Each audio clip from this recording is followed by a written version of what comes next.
Okay बच्चे, क्या हाल है? क्या हाल है? ठीक है ना? तो बच्चे हम लोग कर रहे थे लैंग्वेज ऑफ केमिस्ट्री।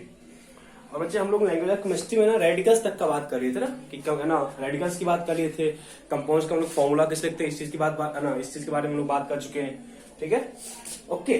तो अब हम लोग है ना मूव कर जाते हैं, नेक्स्ट पार्ट है।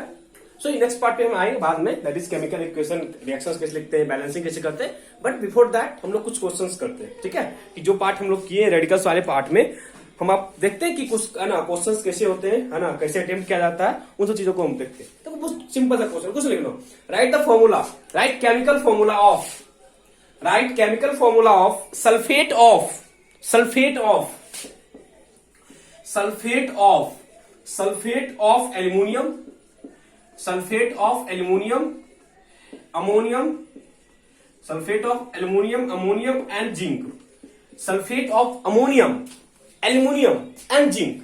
इसका हमको सल्फेट लिखना है, इसका मेरे को क्या करना है, इसका मेरे को सल्फेट लिखना है। ठीक है, तो मेरे बच्चे ना आपको बताया था सल्फेट फॉस्फेट कैसे लिखते हैं। ठीक है, अदरवाइज जब हम लोग आ रहे हैं अभी हम है ना एसिड का नेमिंग करेंगे, जब हम लोग एसिड का नेमिंग करेंगे बच्चे तो हम अच्छे से पता कर लेंगे सल्फेट का बोलते हैं, फॉस्फेट का बोलते हैं। अदरवाइज थोड़ा आपको आइडिया होना चाहिए, because you have to learn basic as well as basic as well as acidic radicals, तब जाके आप फॉर्मूला को लिख सकते हो। अदरवाइज आप लोग फॉर्मूला को नहीं लिख सकते हो। बच्चे इस पे फोकस करो। सल्फेट बोला है तो सबसे पहले सल्फेट क्या होता है, SO4 2 नेगेटिव। आया ना, किसी को डाउट है? सल्फेट क्या होता है, SO4 2 नेगेटिव। देन आ जाओ एल्युमिनियम, एल्युमिनियम की वैलेंसी 3 होती है। बैलेंसिंग कर लियो, केमिकल है ना, हम लोग इलेक्ट्रॉनिक कॉन्फ़िगरेशन कर लिए। Aluminium having 3 electron in outermost shell, because of its metallic character it lost its valence shell and having valency 3, that is metal है तो +3 लिख दिए। अमोनियम NH4 पॉजिटिव, अमोनियम क्या होता है, NH4 पॉजिटिव। ठीक है, and last one is zinc, zinc क्या होता है, Zn2 पॉजिटिव।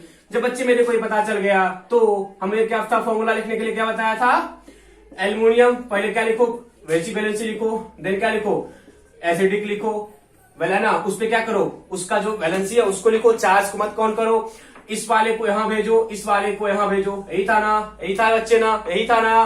तो एल्युमिनियम के बेस में कितना आएगा, 2, और SO4 क्या हो जाएगा, थ्राइस। क्यों ऐसा लिखे, बिकॉज बताए थे इन केस ऑफ यदि मेरे पास रेडिकल मोर देन 1 एटम का हो, रेडिकल्स मेरे पास मोर देन 1 एटम का और उसकी वैलेंसी क्या हो, 1 से ज्यादा हो, रेडिकल्स मोर देन 1 एटम का हो, फिर से क्या बोल रहे, रेडिकल्स मोर देन 1 एटम का हो। बच्चे सल्फेट SO4 रेडिकल्स है, मोर देन 1 एटम का है।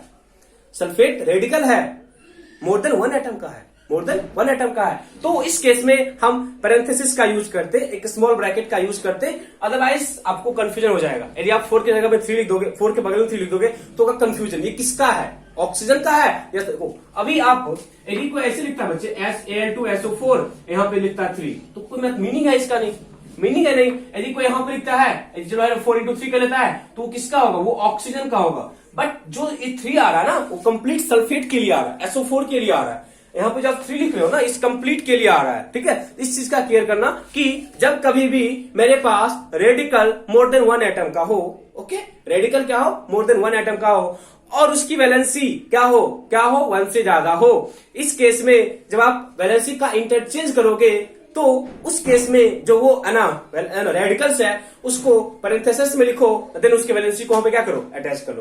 After write the radicals use parenthesis to denote the valency of that radicals. Okay, no doubt ना।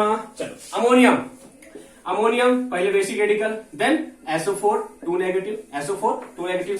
फिर से वही लॉजिक है बच्चे, ये क्या है, radicals having more than 1 atom, यहाँ पे क्या है 2 है, यहाँ पे क्या है 2 है, क्या हो जाएगा NH4 का होल ट्वाइस SO4। किसी को डाउट है, NH4 का होल ट्वाइस SO4, डाउट है? हम पे है ना पैरेंथेसिस क्यों यूज किए बच्चे, बिकॉज अमोनियम आयन है, ये एक रेडिकल है, इसके पास एटम्स क्या है 1 से ज्यादा है, तो इसके वैलेंसी को कहां लेके आना है, पैरेंथेसिस में लेके आना है। Good, next one zinc, zinc क्या है, Zn+2 है, सल्फेट क्या है, SO4 2 नेगेटिव है। आप देख लो, इसको सिंपलेस्ट फॉर्म में लिखना होता है, यदि को ऐसे लिख लिया बच्चे सिंपलेस्ट फॉर्म नहीं है, सिंपलेस्ट फॉर्म में आप 2 को कॉमन आउट कर लो, देन आपका जो पार्ट बचेगा वो सबसे सिंपलेस्ट फॉर्म होगा। Okay, no doubt, no doubt ना बच्चे, किसी को डाउट है? नहीं ना, good.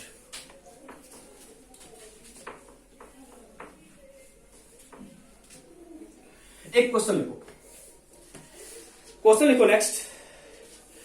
The valency of atom A is 3, the valency of element A is 3, valency of element A is 3 and valency of element A is 3 and valency of element B is 2 and valency of element B is 2 and valency of element B is 2, then what is the formula of compound? Then what is the formula of compound? Then what is the formula of compound? Then what is the formula of compound made by element A and B? Then what is the formula of compound made by element A and B? Element A and B, तो क्या बोला मेरे को? देखो मेरे को option है, मेरे को ऑप्शन भी दिया हुआ है। फर्स्ट ऑप्शन है ए बी, सेकेंड ऑप्शन है A3 B2 and third option है A2 B3 and last option है नोटा। सोचो और करो, ठीक है, जल्दी से करो। ओके, देखो हमें बोला है एलिमेंट ए है, इसका वैलेंसी 3 है, इसका वैलेंसी कितना है? 3 है। एलिमेंट बी है, वैलेंसी कितना है? 2 है। एलिमेंट बी है, वैलेंसी कितना है बच्चे? 2 है। ओके, दैट तो बच्चे हम जो है ना लॉजिक फॉलो करते हैं उसमें जो पहले आप लिखते हो वो बेसिक रेडिकल होता है। अंडरस्टूड? हाँ या ना? डाउट है? बोलो। पहले जिसको लिखते हैं वो क्या होता है? Basic radical. डाउट है? बाद में किसको लिखते हैं? Acidic radical. पहले किसको लिखते हैं? Basic radical. बाद में किसको लिखते हैं? Acidic radical. And we know that basic radical having positive charge, and we know that basic radical having positive charge and acidic radical having negative charge. जब बच्चे इतना मेरे को पता चल ही है, इतना को मेरे पता है ही, तो जब इतना मेरे को पता है ही तो अपने लोगों को दिक्कत नहीं होनी चाहिए, अपने लोगों को दिक्कत नहीं होनी चाहिए। दिक्कत इसलिए नहीं होनी चाहिए क्योंकि जब ए का वैलेंसी 3 है तो 3 क्या है? 3 क्या है? पॉजिटिव होगा, क्योंकि पहले किसको लिखते हैं? बेसिक वाले को लिखते हैं, बाद में किसको लिखते हैं? नेगेटिव वाले को लिखते हैं, तो क्या होगा? 2 नेगेटिव। वैलेंसी है 3 है, नहीं बोला है, लॉस अगेन वैलेंसी 3 बोल दिया है। बी का कितना बोला है? 2 बोला है। Doesn't matter positive negative, but मेरे को पता है, बट अपने लोगों को क्या पता है कि पहले किसको लिखते हैं? बेसिक वाले को, बाद में किसको लिखते हैं? एसिडिक वाले को। तो बेसिक वाले पे चार्ज क्या होगा बच्चे? पॉजिटिव होगा, और एसिडिक वाले पे चार्ज क्या होगा? नेगेटिव होगा। जब आप दोनों को इंटरचेंज करोगे तो मेरे को आने वाला है A2B3। क्या आने वाला है? A2B3। तो मेरे को थर्ड ऑप्शन आ रहा है। तो इस क्वेश्चन को कराने के पीछे मेरा ये मेन फोकस था कि जब भी आपको इस तरह से एलिमेंट ए बी कुछ करके आ जाए, सी करके आ जाए, तो आप कंफ्यूज मत होना। पहले बेसिक वाले को, देन एसिडिक वाले को वैलेंसी बोला है, फर्स्ट वाले का उसको पॉजिटिव लेना, बिकॉज पहले हम किसको लिखते हैं? बेसिक वाले को, बाद में किसको लिखते हैं? एसिडिक वाले को। मेरे को दिक्कत नहीं होना चाहिए। Okay, understood? गुड। आ जाते हैं नेक्स्ट वाले क्वेश्चन पे। ओके, तो क्वेश्चन है, लिखो the formula of sulphate of an element, the formula of sulphate, किसी मॉलिक्यूल, किसी एलिमेंट का सल्फेट है। The formula of sulphate, the formula of sulphate of an element, the formula of sulphate of an element is, the formula of sulfate of an element is M2SO4 का whole thrice, M2SO4 का whole thrice. किसी molecule का मेरे को sulphate दिया था, उस sulphate का मेरे को फॉर्मूला दिया हुआ है M2SO4 का होल थ्राइस, देन M2SO4 का whole thrice, then write the formula of its, then write the formula of of its first chloride, first chloride बोला है मेरे को, सेकेंड बोला है मेरे को ऑक्साइड, थर्ड बोला है मेरे को phosphate and fourth one is acetate. Fourth one क्या है मेरे पास? एसीटेट। मेरे को बच्चे फॉस्फेट का फॉर्मूला दिया हुआ है। जब मेरे को फॉस्फेट का फॉर्मूला दिया हुआ है तो मेरे दिमाग में ये तो क्वेश्चन आना ही चाहिए ना कि फॉस्फेट चॉइस, सल्फेट का दिया हुआ ना, मेरे को पूछ रहा है किसका? क्लोराइड का पूछ रहा है, मेरे को ऑक्साइड का पूछ रहा है, मेरे को फॉस्फेट का पूछ रहा है एंड मेरे को एसीटेट का भी पूछ रहा है, एंड मेरे को एसीटेट का भी पूछ रहा है। तो मेरे को कंफ्यूजन क्या है? कोई कंफ्यूजन नहीं है, हम आंसर इजीली कैरी आउट कर सकते हैं। चलो स्टार्ट करते हैं। देखो जो ही हम इसको देखे ना, तो हम इसके है ना जाते ही कहां से ऐसा आया होगा। जब इस एलिमेंट का बच्चे सल्फेट लिखा है ना, तो आप इसके बैक फॉर्म पे जाओ कि ये कैसे आया होगा। तो बच्चे मेरे को पता है ना सल्फेट क्या होता है? सल्फेट क्या होता है? SO4 negative. मेरे को क्या पता है? सल्फेट क्या होता है? SO4 negative. किसी को डाउट है तक? सल्फेट क्या होगा? SO4 negative. जब सल्फेट SO4 नेगेटिव होगा तो किसी बच्चे के दिमाग में आना चाहिए कि जब बच्चे यहाँ पे 2 है तो सर जहां यहाँ पे 2 है तो 2 यहां से आया है, ये वाला 2 कहां से आया है? SO4 से आया है। तो बच्चे वो तुरंत बोलेगा सर यहाँ जो 3 है वो M से आया होगा, यहाँ जो 3 है वो M से आया होगा। Then by the interchange of valency हमें जो मिलने वाला है फॉर्मूला वो क्या है? M2SO4 का होता है। तो by using this equation या by using this notation हम ये बोल सकते हैं बच्चे कि जो मेरे पास एलिमेंट का जो बच्चे वैलेंसी है वो +3 है, वो क्या है? +3 है। बोल रहा है किसी को by using this formula हम ये बच्चे कंक्लूड कर सकते हैं कि मेरे को जो सल्फेट है दिया हुआ है उस सल्फेट में जो मैट एलिमेंट है वो +3 स्टेट में है। यहां तक किसी को डाउट है? जब यहां तक डाउट नहीं है तो आपको कोई डाउट नहीं होना चाहिए। इसको आप नोट कर लिए हो ना, इस वाले पार्ट को नोट कर लिए हो ना। अब देखो हम हर एक का लिखेंगे, तो हर एक का लिख सकते हैं। क्लोराइड क्या होगा बच्चे? M3 पॉजिटिव है। क्लोराइड क्या होता है? मोनोवैलेंट है, 1 नेगेटिव चार्ज है। इंटरचेंज कराओ, क्या बन जाएगा बच्चे? MCl3 बन जाएगा। क्या बन जाएगा? MCl3 बन जाएगा। ऑक्साइड मैंने आपको बताया था बच्चे, क्या ऑक्साइड वाले केस में थोड़ा सा केयर करना होता है। केयर इस सेंस में करना होता है ना। मैंने आपको ऑक्साइड में 3 केस बताया था, याद है ना? O2 नेगेटिव बताया था, O2 नेगेटिव बताया था एंड O2 नेगेटिव बताया था ना बच्चे, याद है ना? तो फर्स्ट वन इज ऑक्साइड,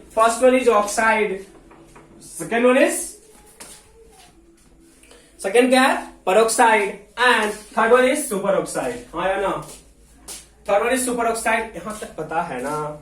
यहां तक बच्चे पता है ना? कोई दिक्कत तो नहीं है ना? चलो ऑक्साइड बोला है मेरे को कोई दिक्कत नहीं है। मेरे को पता है कि मेटल पे क्या है? एलिमेंट पे +3 है। और ऑक्साइड क्या है? सिंपल ऑक्साइड बोला है। हमें सिंपल ऑक्साइड बोला है, हमें परऑक्साइड या सुपर ऑक्साइड की बात नहीं करनी है। देन मेरे को आने वाला है M2O3। यस और नो? डाउट है किसी को? देन हम आगे मूव करते हैं फॉस्फेट के लिए। M3 पॉजिटिव है और बच्चे फॉस्फेट क्या होता है? फॉस्फोरिक एसिड से आता है, PO4 3 नेगेटिव। याद है ना? फॉस्फेट क्या होता है? PO4 3 negative. Then interchanging MPO4 बन जाएगा। हाँ या ना? बिकॉज 3 है बच्चे, 3 इसके बेस में आएगा। जब 3 इसके बेस में आएगा ना, क्या बोले? जब 3 इसके बेस में आएगा ना, तो आप जब कॉमन आउट करोगे फॉर सिंपलेस्ट नोटेशन, जब हम लोग सिंपलेस्ट नोटेशन की बात करेंगे तो 3 अपने आप कैंसिल आउट हो जाएगा। क्या बचेगा मेरे पास? MPO4 बचेगा। एसीटेट क्या होने वाला है? CH3CO negative. This is called acid, it comes from acetic acid से आया है, therefore it is called acetate.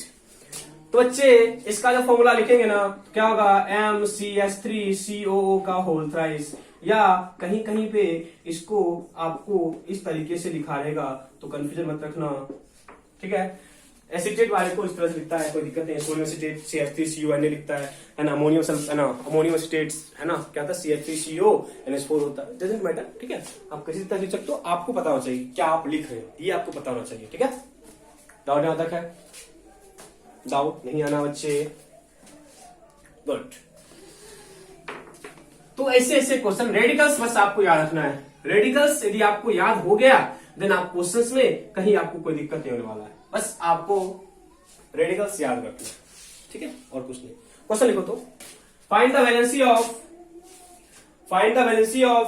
N nitrogen, find the valency of nitrogen in NO2, find the valency of nitrogen in NO2, find the valency of nitrogen in NO2 ना बच्चे, find the valency of find the valency of nitrogen, find the valency of nitrogen in NO2, find the valency of nitrogen in NO2। Simple सा है, option है आपके पास 1 2 3 4। मेरे को option क्या है 1 2 3 4। NO2 में नाइट्रोजन का वैलेंसी क्या है, सिंपल सा है, आप और भी कैरी आउट कर सकते हो। जल्दी से ट्राई करना बच्चे, जल्दी से ट्राई करो, जल्दी से ट्राई करना। मेरे को क्या बोला है ना, NO2 में नाइट्रोजन की वैलेंसी क्या है, ठीक है। तो हम क्या बोले कि नाइट्रोजन डाइऑक्साइड है, तो बच्चे मेरे पता है ना, ऑक्साइड किस फॉर्म में होता है, O2 नेगेटिव के फॉर्म में होता है। ऑक्साइड किस फॉर्म में होता है, O2 नेगेटिव के फॉर्म में होता है। और सब बच्चे रेक्टिफिकेशन मत लगाना कि नाइट्रोजन है तो वैलेंसी 3 होगा। बच्चे हम पिछले क्लास में किए हैं, नाइट्रोजन की वैलेंसी 3 भी होती है 4 भी होती है, हाँ या ना बोलो। नाइट्रोजन की वैलेंसी 3 भी होती है और 4 भी होती है, यस और नो, पता है ना, पता है ना, गुड। अब बोलो कि किसी भी कंडीशन में आप यहां पे नाइट्रोजन की वैलेंसी को 3 लिख सकते हो, क्योंकि मेरे पास जो फॉर्मूला है ना कंपाउंड का, वो क्या NO2 है। जब मेरे पास कंपाउंड का फॉर्मूला NO2 है, क्या है, जब मेरे पास कंपाउंड का फॉर्मूला NO2 है, तो किसी भी कंडीशन में आप नाइट्रोजन को +3 स्टेट में लेके नहीं आ सकते हो। तो देखो कॉमन सेंस की बात है बच्चे, यहां पे 2 है तो डेफिनेटली यहां पे +4 होगा, तब ये 4 यहां जाएगा, एंड देखो N2O4 हुआ होगा। और इसको जब हम क्या करेंगे, सिंपलेस्ट फॉर्म में लेके आएंगे, जब इसको हम सिंपलेस्ट फॉर्म में लेके आएंगे तो ये क्या हो जाएगा, NO2 हो जाएगा। ये क्या होने वाला है बच्चे, NO2 होने वाला है। बोलो डाउट है, डाउट है किसी को, किसी को डाउट है नहीं ना, किसी को डाउट है।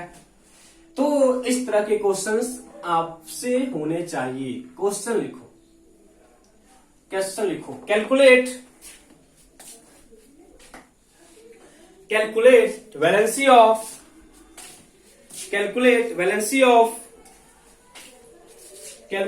valency of phosphorus, calculate valency of phosphorus in PCl3 and PCl5 respectively. Calculate valency of phosphorus, calculate valency of phosphorus in PCl3 and PCl5 respectively. Valency of phosphorus in PCl3 and PCl5 respectively. और मेरे को option है +5 +3 +1 +3 +3 +5 and NOTA, ठीक है। Phosphorus की valency PCl5 और PCl3 में, ठीक है, ट्राई करो। हो गया ना, देखो सिंपल सा है।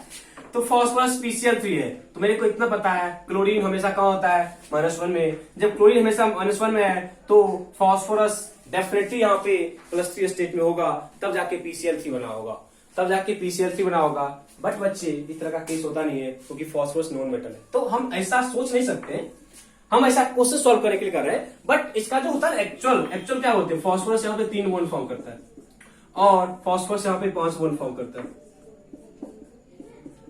ऐसा कैसे है, नहीं है, तो केमिकल बॉन्डिंग की बात है, ठीक है।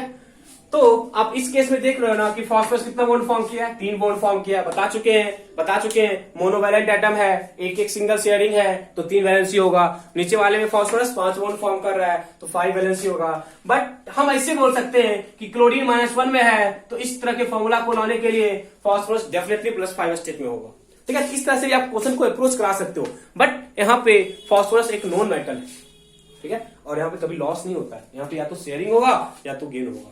बट हमें क्वेश्चन सॉल्व करना है। बट क्योंकि बच्चे मेरे को अभी ये पता नहीं है कि इन केसेस में हम बॉन्ड कैसे फॉर्म करते हैं। जब मेरे को बॉन्ड फॉर्म करने की आइडिया, जब हम लोगों को बॉन्ड फॉर्म करने का आइडिया आ जाएगा तो हम इस तरह के क्वेश्चन और भी करेंगे, ठीक है। जब हमें बॉन्ड फॉर्म करने का आइडिया आ जाएगा देन हम लोग इस तरह के क्वेश्चंस और भी करने वाले हैं, डजंट मैटर, तो बहुत सारे क्वेश्चंस करेंगे, ठीक है। तो मेरा आंसर क्या होगा, +3 और +5। तो अभी क्या बोले, अभी आप इस मेथड से कर लो कि क्लोरीन -1 में है तो इस तरह के फॉर्मूला के लिए फॉस्फोरस हमेशा +3 स्टेट में होगा। क्लोरीन -1 में है तो इस तरह के फॉर्मूला के लिए फॉस्फोरस +5 स्टेट में होगा। तो ये अभी के लिए आपका है, but this is not the actual method. Actual method is this one. By drawing its structure, you can find that phosphorus having 3 bond with chlorine, therefore its valency is 3. Because in this case, we can say that phosphorus share its 3 electron with chlorine, and the number of electrons shared is 3, therefore its valency is 3. And same in case of PCl5, phosphorus share, we already discussed कि phosphorus की valency 5 हो सकती है बच्चे, बताया ना। इस case में फॉस्फोरस क्या किया, 5 इलेक्ट्रॉन का शेयरिंग किया, किसके साथ किया, क्लोरीन के साथ किया, इसलिए क्या बोलेंगे, वैलेंसी कितना होगा, 5 होगा। कोई डाउट नहीं है ना, किसी को डाउट नहीं है ना, आगे बढ़े ना।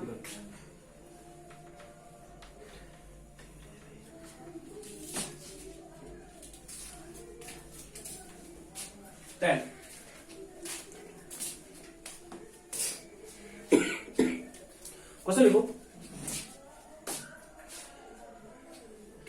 give the name of the following compound. Give the name of the following compound.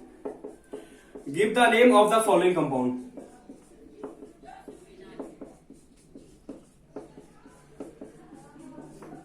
Give the name of the following compound. Give the name of the following compound. तो स्टार्टिंग कैसे करना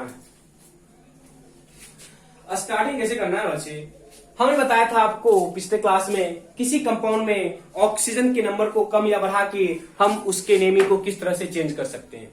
किसी भी रेडिकल्स में आप ऑक्सीजन के number को बढ़ा या घटा के आप उसके नेम को किस तरह से चेंज करते हो। मैंने आपको बताया था क्लोरेट के लिए ClO3 is the actual wait, this is the actual, it means इसका नाम क्या बच्चे, क्लोरेट। अब इसमें जब एक ऑक्सीजन बढ़ाओगे तो क्या बोलते बच्चे, जब एक्चुअल में बढ़ाते हो एक को तो इसमें प्रीफिक्स क्या आता है, पर, क्या होगा, पर क्लोरेट हो जाएगा। यदि आप एक और बढ़ाते हो देन हाइपर क्लोरेट आ जाता है, क्या आता है, हाइपर क्लोरेट आ जाता है। देन हम ऊपर जाएंगे, यदि हम एक कम किए देन क्या आता है, क्लोराइड, पता है ना बच्चे, एक और कम किए क्या आता है, हाइपोक्लोराइड, पता है ना सबको, बताया थे पिछले क्लास में कि किसी भी रेडिकल में आप ऑक्सीजन के नंबर को बढ़ा या घटा के, इंक्रीज या डिक्रीज करा के आप उस कंपाउंड के नेम को चेंज कर सकते हो। हम उस कंपाउंड के नेम को चेंज कर सकते हैं। नेम चेंज करने का मतलब ये है कि देखो KClO3 द एक्चुअल, इसका नाम क्या होगा, पोटेशियम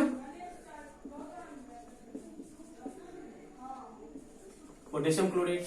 देखो तो एक ऑप्शन भर गया ना, नाम क्या हो जाएगा, पोटेशियम पर क्लोरेट, बिकॉज ClO4 का नाम क्या है, पर क्लोरेट। देन एक कम किए क्या हो जाएगा, पोटेशियम क्लोराइड, क्या हो जाएगा, potassium chloride, and this one is potassium hypochloride. वाले का नाम क्या हो जाएगा, पोटेशियम हाइपोक्लोराइड, क्या होगा, potassium hypochloride, okay, potassium hypochloride, ठीक है बच्चे। इसके बाद हम लोग है ना, देखो एसिड का नेमिंग है, तो एसिड के नेमिंग को हम थोड़ा क्लास में डिस्कस कर लेंगे, क्योंकि हम उस पर ना बहुत बड़ा टॉपिक है, तो उस पर हम अभी क्लास अरेंज नहीं करने वाले हैं, ठीक है। हम इसके बाद मूव कर जाएंगे next topic, that is chemical equation and, वहां पे हम बैलेंसिंग देखेंगे, लास्ट में एटॉमिक मास वाले पार्ट की ओर मूव करेंगे, ठीक है। इतने क्वेश्चंस प्रैक्टिस करो, और भी प्रैक्टिस करो, बुक में असाइनमेंट के फॉर्मेट में आपको क्वेश्चंस मिलेंगे, प्रैक्टिस करो, प्रैक्टिस करते करते आपको रेडिकल्स के नाम याद हो जाएंगे। Okay, thank you, bye bye.